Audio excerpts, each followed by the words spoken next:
Hello दोस्तों, आज हम लोग एक बार फिर से द इंचेंटेड पूल के दूसरे पार्ट में इस लेसन को पूरा करेंगे।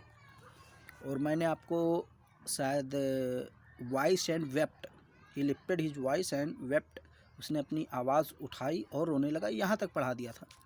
तो चलिए इसके आगे हम लोग पढ़ते हैं। ही touched the faces of Bhima and arjuna. He touched, उसने छुआ, टच किया, the faces of Bhima and arjuna, Bhim और अर्जुन के फेस को, यानी भीम और अर्जुन के चेहरे को उसने छुआ। किसने? युधिष्ठिर ने। जब वो तालाब के पास पहुंचा और देखा कि लट्ठे की तरह सब लोग पड़े हुए हैं चारों भाई, तो वो उसने आवाज़ उठाई और रोने लगा ज़ोर ज़ोर से। He touch the faces of Bhima and Arjuna, उसने भीम और अर्जुन के चेहरों को छुआ। एज दे ले सो स्टिल साइलेंट एंड मौन, एज चूँकि दे ले वे लोग पड़े थे, सो स्टिल बहुत शांत, और साइलेंट बहुत चुपचाप थे। साइलेंट का मतलब चुपचाप, स्टिल का मतलब बहुत गंभीर अवस्था में, वो शांत अवस्था में पड़े हुए थे।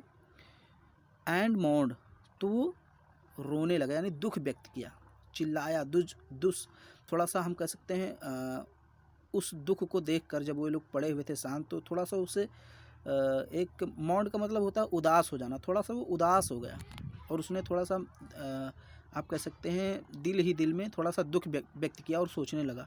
अब क्या सोच रहा है?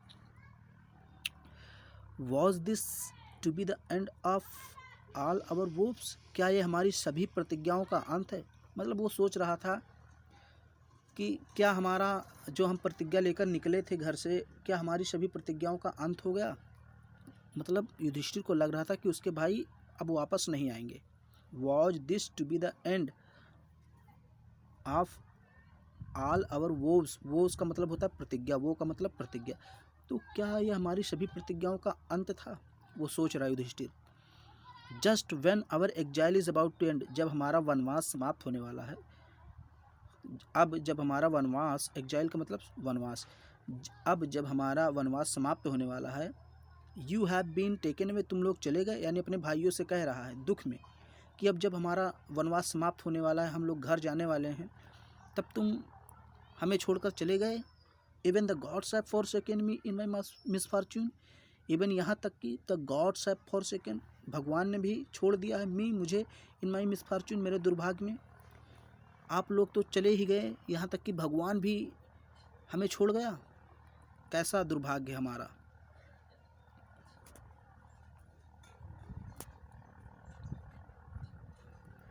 As he looked at their mighty limbs, जैसे ही उसने देखा देयर माइटी लिम्स, उनके मजबूत हाथ और पैर को, युधिष्ठिर ने जैसे ही अपने भाइयों के मजबूत हाथ और पैर को देखा, नाउ सो हेल्पलेस, जो अब एकदम असहाय हो गए थे, उनमें जान नहीं थी। ही सैडली वॉन्डर्ड, उसने दुखपूर्वक आश्चर्य किया। Who could have been powerful enough, कौन इतना शक्तिशाली हो सकता है, टू किल देम, जो इन्हें मार सके। वो सोचने लगा इन्हें मारने में कौन इतना शक्तिशाली हो सकता है। Then he too descended into the pool, then तब ही टू वो भी डिसेंडेड उतरा, इनटू द पूल तालाब में, ड्रॉन टू द वाटर पानी पीने के लिए, by an overpowering thirst, तीव्र प्यास से व्याकुल होकर, यानी तीव्र प्यास से व्याकुल होकर जब वो पानी पीने के लिए तालाब में उतरा। एट वंस, तुरंत, द वॉइस, उस आवाज़ ने, विदाउट फॉर्म, जो बिना रूप के थी, अर्थात उसका कोई रूप नहीं था, सिर्फ आवाज़ थी। एट वंस, तुरंत, द वॉइस विदाउट फॉर्म, उस बिना रूप वाली आवाज़ ने वार्ड, चेतावनी दी, उसे चेतावनी दी। अब क्या चेतावनी दी आगे देखिए।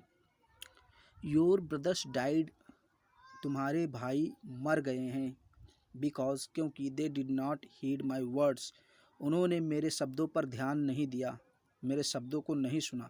दे ट्राई टू ड्रिंक वाटर, उन्होंने पानी पीने का प्रयास किया। विदाउट आंसरिंग माई क्वेश्चंस, मेरे प्रश्नों का उत्तर दिए बिना ही।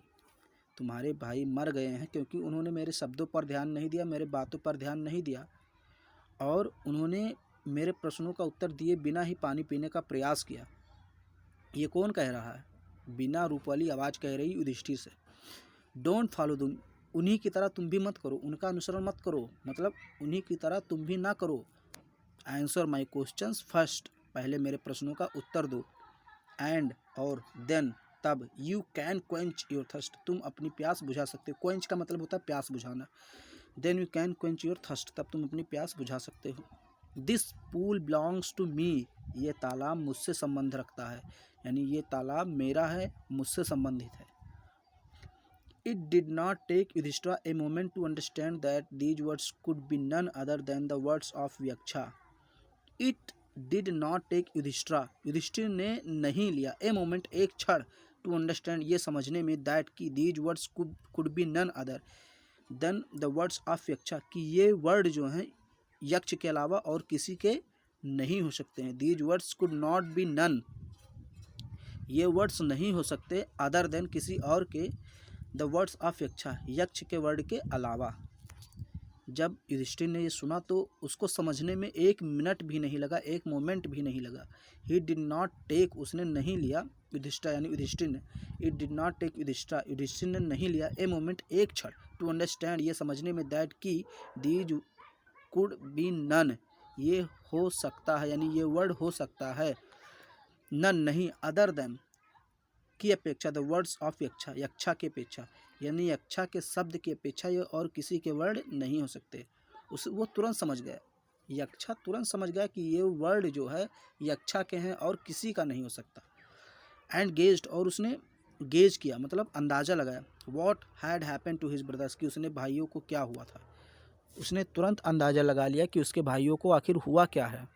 अब उसे सारे प्रश्नों का उत्तर एक प्रकार से मिल गया। It took him no time, उसे थोड़ा सा भी समय नहीं लगा, टू सी, देखने में, यानी पाने में, टू सी का मतलब यहाँ क्या होगा, पाने में या खोजने में, ए पॉसिबल वे, एक संभावित रास्ता, ऑफ ब्रिंगिंग देम, उन्हें लाने का, बैक, वापस, टू लाइफ, जीवन में, यानी कि उसके दिमाग में तुरंत ही एक नया रास्ता, संभावित रास्ता आ गया कि आखिर हम अपने भाइयों को वापस कैसे ला सकते हैं। वही कह रहा, it took him no time, उसे कोई समय नहीं लगा या उसने कोई समय नहीं लिया, to see a possible way of bringing them back to life, अपने भाइयों को जीवन में वापस लाने के लिए उसने एक रास्ता खोजा। उसे थोड़ा सा भी समय नहीं लगा यह रास्ता खोजने में। अब वो रास्ता क्या था? He said to the bodiless voice, उसने रूप रहित आवाज़ से कहा, जिसका रूप नहीं था। ही सेड, उसने कहा, टू द बॉडीलेस वॉइस, उस बिना रूप वाली आवाज़ से कहा, प्लीज, कृपया, आस्क योर क्वेश्चंस, अपने प्रश्नों को पूछिए। अब वो जो बिना रूप वाली वॉइस थी, आवाज़ थी, वो प्रश्नों को पूछने लगी। अब क्या क्या प्रश्न है ये थोड़ा सा ध्यान दीजिए आप लोग।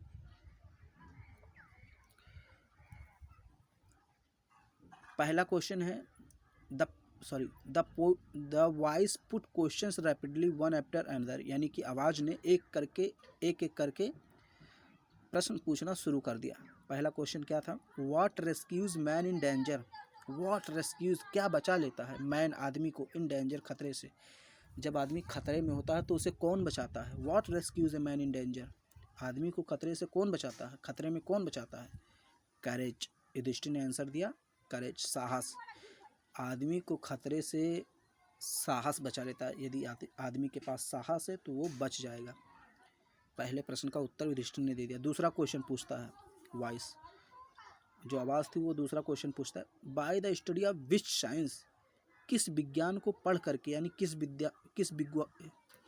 विज्ञान का अध्ययन करके, डज मैन बिकम वाइज, आदमी जो है विद्वान हो जाता है, इंटेलिजेंट हो जाता है, बुद्धिमान हो जाता है। By the study of which science, किस प्रकार के साइंस को, यानी किस विज्ञान को पढ़ करके, किस विज्ञान के अध्ययन के द्वारा, डज मैन बिकम वाइज, आदमी बुद्धिमान होता है। किस विज्ञान का अध्ययन कर ले तो आदमी बुद्धिमान हो जाता है। अब वो कह रहा है Yudhishthir, not by studying any shastra, किसी शास्त्र को पढ़ने से नहीं, डज मैन बिकम वाइज, आदमी बुद्धिमान होता है। अब वो कह रहा कि आदमी किसी शास्त्र को पढ़ लेगा तो विद्वान नहीं होगा। इट इज़ बाई एसोसिएशन, ये संगति है, एसोसिएशन का मतलब संगति, साथ है। इट इज़ बाई एसोसिएशन, ये केवल संगति से होता है। By the with the great in wisdom, जो बुद्धिमान लोग होते हैं, बहुत ही महान लोग होते हैं, उनकी संगति से होता है। With the great in wisdom, जो बुद्धिमान लोग होते हैं उनकी संगति से होता है। दैट ही गेट्स विजडम, जिनसे वह बुद्धिमत्ता पाता है। कहने का मतलब जो बुद्धिमान लोग होते हैं, जब आप उसकी संगति में रहेंगे तो उससे आपको क्या मिलेगी? बुद्धिमत्ता मिलेगी। तो आप क्या हो जाएंगे? वाइज हो जाएंगे। वही कह रहा है यहाँ पर, इट इज़ बाई एसोसिएशन, ये केवल संगति से होता है। With the great in wisdom, जो लोग महान होते हैं बुद्धिमत्ता में, दैट गेट्स विजडम, और जिनसे वो विजडम पाता है, बुद्धिमत्ता पाता है। यानी कि ये किसी शास्त्र को पढ़ने से आदमी वाइज नहीं होता है, बल्कि बुद्धिमान लोगों के साथ में रहने से होता है, क्योंकि बुद्धिमान लोगों के साथ में रहेंगे तो आप भी बुद्धिमान हो जाएंगे।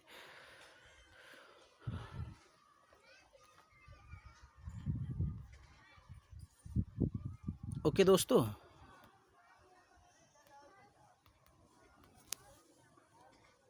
थोड़ा सा डिस्टरबेंस, चलिए ठीक हो गया। चलिए अब हम लोग तीसरा क्वेश्चन देखते हैं। आखिर तीसरा क्वेश्चन यक्ष ने क्या पूछा? द यक्षा आस्केड, यक्ष ने पूछा, what is swifter than the wind? What is swifter, अधिक तेज क्या है? देन द विंड, हवा से। हवा से भी अधिक तेज क्या है? माइंड, दिमाग, मन। यक्ष ने क्या उत्तर, यक्ष ने प्रश्न किया कि हवा से भी तेज क्या है? तो युधिष्ठिर ने उत्तर दिया माइंड, जो हमारा दिमाग है ये मन से भी, वाइंड से भी तेज है। जो हवा होता है उससे भी तेज है। ओके, फिर नेक्स्ट क्वेश्चन पूछता है यक्ष, what is more faded than a dried straw? Dried straw का मतलब सूखा तिनका, स्ट्रॉ का मतलब तिनका, ड्राइड का मतलब सूखा हुआ। व्हाट इज मोर फेडेड, कौन सी चीज़ है जो अधिक मुरझाई हुई है? फेडेड का मतलब मुरझाया हुआ, सूखा हुआ। व्हाट इज मोर फेडेड, कौन सी चीज़ है जो अधिक मुरझाई हुई है? देन ए ड्राइड स्ट्रॉ, सूखे तिनके से भी। यानी दुनिया में ऐसी कौन सी चीज़ है जो सूखे तिनके से भी अधिक सूखा है, यानी अधिक मुरझाया है? अब युधिष्ठिर उत्तर देता है, ए सॉरो स्ट्राइकन हार्ट, एक दुखी टूटा हुआ दिल। युधिष्ठिर उत्तर देता है कि एक दुख से टूटा हुआ दिल जो है, ये थोड़ी सी यहाँ बार बार प्रॉब्लम आ रही है, जिसके वजह से क्या बताएं, इसको थोड़ा सा मैं यहाँ पर कर लेता हूँ। ओके, चलिए अब तो what is more faded than a dried straw, यानी सूखे तिनके से भी अधिक मुरझाया हुआ क्या है? ए सॉरो स्ट्राइकन हार्ट, एक दुखी टूटा हुआ दिल। यानी दुख से टूटा हुआ दिल जो है वो सूखे तिनके से भी अधिक मुरझा जाता है। यहाँ पर उत्तर दिया युधिष्ठिर ने। ओके, चलिए नेक्स्ट क्वेश्चन पूछा, what be friends a traveller? What be friends a traveller, यात्री का मित्र कौन होता है? यक्ष ने क्वेश्चन पूछा, यात्री का मित्र कौन होता है? यानी अगर आप विदेश में चले जाएंगे तो वहाँ आपका मित्र कौन होगा? युधिष्ठिर उत्तर देता, लर्निंग, ज्ञान। लर्निंग का मतलब ज्ञान, जानकारी। अगर आपके पास जानकारी है, आपके पास ज्ञान है, तो वही आपका मित्र होता है यात्रा के समय विदेशों में। कहीं भी आप जाइए, अगर आप ज्ञानी हैं, आप पढ़े लिखे हैं, तो आपका वही मित्र है। Learning is a friend of traveller. Okay, चलिए हम लोग नेक्स्ट क्वेश्चन पढ़ते हैं। क्या पूछा यक्ष ने? यक्ष ने पूछा, who is the friend of one who stays at home? जो घर पे रहता है उसका मित्र कौन होता है? हु इज़ द फ्रेंड, कौन मित्र होता है, ऑफ वन, उस व्यक्ति का, हु स्टेज एट होम, जो घर पे रहता है। यानी घर पे रहने वाले व्यक्ति का मित्र कौन होता है? द वाइफ, पत्नी। यानी जो घर पे रहता है उसका मित्र कौन होता है? पत्नी होती है। ओके, तो हम लोग इसको यहीं रखते हैं। नेक्स्ट पार्ट में हम लोग बाकी का अध्ययन करेंगे, चूँकि वीडियो काफ़ी लंबा हो जाएगा। ओके, तो धन्यवाद। आप लोग इसको पढ़िए और कमेंट में बताइए आपको कैसा लगा, क्या कहीं प्रॉब्लम है आपको या फिर हमको, दोनों बता सकते हैं। अगर मुझे कोई प्रॉब्लम है, कोई कमी है तो उससे बताइए, मैं उसमें थोड़ा सा सुधार करूँगा ज़रूर। ओके, धन्यवाद।